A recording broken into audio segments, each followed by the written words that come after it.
Good morning, જય શ્રી કૃષ્ણ. તો આજે હું આઈટીઆઈ જવાની જ છું. ફાઇનલી હું આઈટીઆઈ જવામાંથી નીકળી ગઈ, કેમ કે આજે આઈટીઆઈમાં પ્રોજેક્ટનું એક્ઝિબિશન છે. એટલે આજે તો આઈટીઆઈ જવા જ પડશે, કમ્પલસરી જવા જ પડશે, કેમ કે પ્રોજેક્ટ બતાવવાના છે આજે. તો પછી હું આઈટીઆઈમાં આવી ગઈ. આજે બહારથી મહેમાન આવવાના છે, એટલે અમને આવી રીતે લાઈનમાં ઊભી રાખેલા છે. તો ફાઇનલી બહારથી મહેમાન આવી ગયા.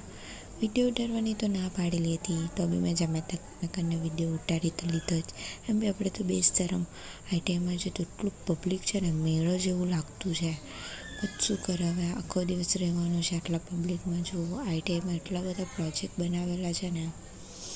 આજે તો થોડા જ પ્રોજેક્ટ બતાવાશે. કાલના વ્લોગમાં હું બીજા પ્રોજેક્ટ બતાવી દઈશ. આ છે અમારો પ્રોજેક્ટ અને આ એના બીજા પ્રોજેક્ટ છે. બહુ બધા છે પ્રોજેક્ટ તો, બટ એ બધા બીજા ફ્લોર પર છે, તો કાલે જ બતાવાશે. હું કાલે જ બતાવીશ. આ બે હંટાયા કરે મેં વ્લોગ ઉતારવું એટલે. આ અમારો જુનિયર છે અને આ અમારો પ્રોજેક્ટ. બીજા બધા પ્રોજેક્ટ તો કાલના ફૂલ વ્લોગમાં આવી જશે, કેમ કે કાલે હું બધા પ્રોજેક્ટ તમને બતાવી દઈશ કે આઈટીઆઈમાં શું શું પ્રોજેક્ટ હતા. તો ફાઇનલી હું ઘરે આવી ગઈ જ છું.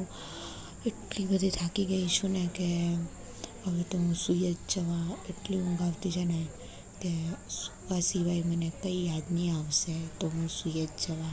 ફાઇનલી આજનો દિવસ પતી ગયો. બાય બાય, કાલે મળીએ.